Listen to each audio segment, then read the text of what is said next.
Imagine a country torn apart by civil war. Politicians have failed, peace talks have crumbled, and hope is all but lost. Now, imagine one man, a footballer, stepping up and achieving what no one else could.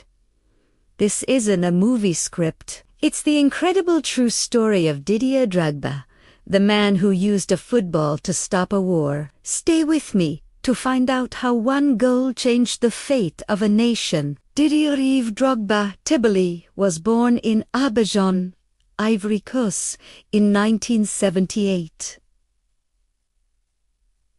Like many kids in his neighborhood, football was his escape, his passion.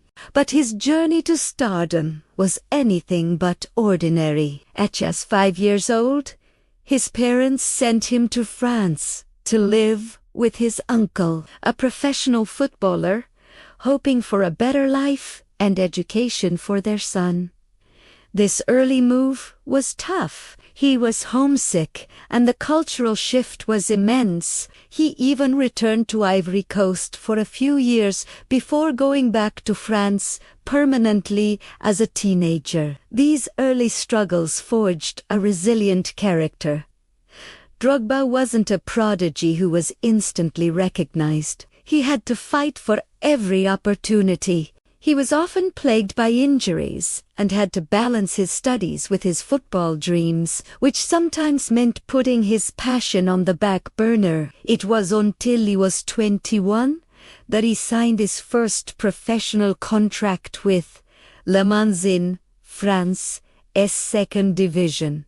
Think about that for a second. Many of today's superstars are already global names by that age. Drogba was just getting started, but his raw talent, incredible strength, and sheer determination were undeniable. He moved to Guingamp, where he truly started to shine, and then to Marseille, where he became a legend in a single season. His powerful performances caught the eye of a certain Jose Mourinho, who was building a dynasty at Chelsea in England. In 2004, Drogba made the big move to Chelsea for a then record fee. The English Premier League was a different beast, faster, more physical. Initially, he struggled to adapt and faced criticism from the media. They labeled him a diver, questioned his price tag, and doubted if he had what it took.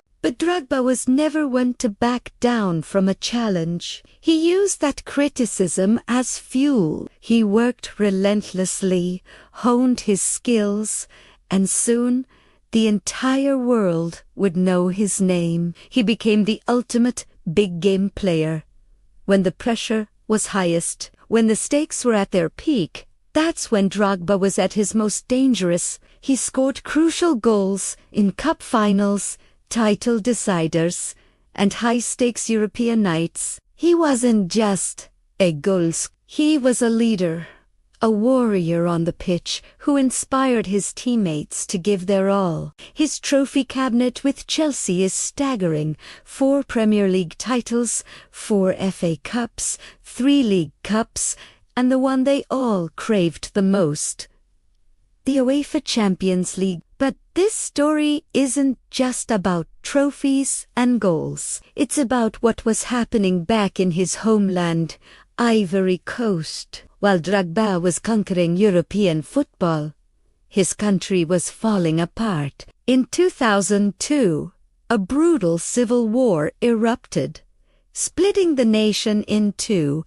The north was held by rebels, the south by the government. The conflict was devastating, causing immense suffering and deepening ethnic and political divides. For years, the people of Ivory Coast lived in a state of fear and uncertainty. Drogba, watching from afar, was heartbroken. He was the nation's biggest hero, a symbol of hope and unity in a fractured land. He knew he had to do something. His platform wasn't just a football pitch. It was a stage from which he could speak to his people, and he chose his moment perfectly. October 8th, 2005. A date etched into the history of Ivory Coast. The national team, led by captain Didier Drogba, was playing a crucial World Cup qualifier against Sudan. A win would send the Elephants to the World Cup for the very first time in the nation's history. The entire country, both north and south, held its breath. The match was a nail-biter, but they did it. They won. The nation erupted in celebration. For a moment, the war was forgotten. There were no rebels or government supporters, only Ivorians, united in joy. But Drogba knew this moment had to be more than just a fleeting celebration. In the locker room, surrounded by his teammates from different ethnic groups and regions, he invited the TV cameras in. He grabbed the microphone.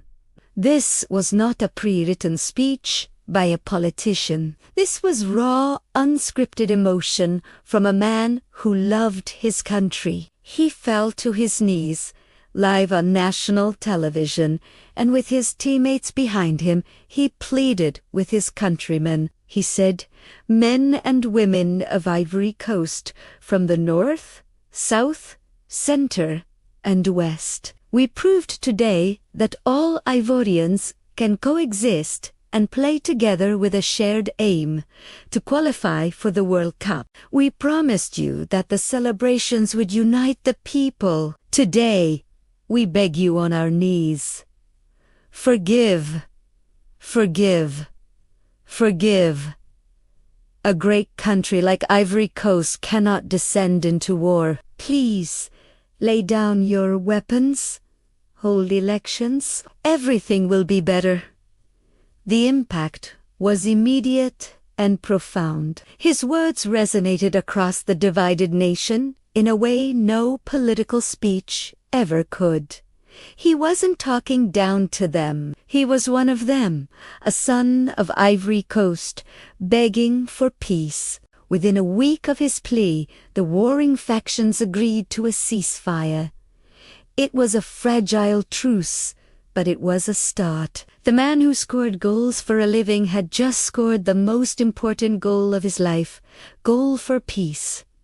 Drogba didn't stop there. He used his influence relentlessly. In 2007, he made a bold and symbolic decision. He announced that the national team's next home game would not be played in the government-controlled south. Instead, it would be played in Buick, the heart of the rebel-held territory in the north. It was a massive risk. Many thought it was impossible, that security couldn't be guaranteed.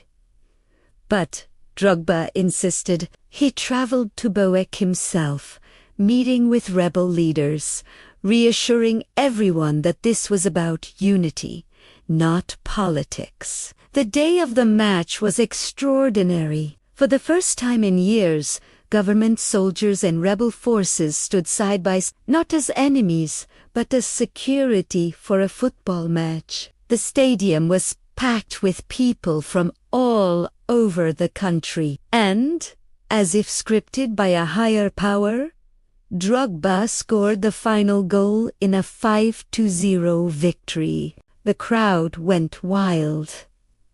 The sight of a united Ivory Coast celebrating together in the rebel capital was a powerful symbol that peace was possible. This single football match did more to heal the nation's wounds than years of political negotiations. His work off the pitch is just as inspiring. Through the Didier Drogba Foundation, he has invested millions into healthcare and education in Ivory Coast. He funded the construction of hospitals and clinics, providing vital medical care to communities that desperately needed it. He understood that peace wasn't just about laying down guns. It was about building a better future, creating opportunities, and giving people hope. Even his most famous footballing moment is intertwined with his destiny as a leader. The 2012 Champions League final.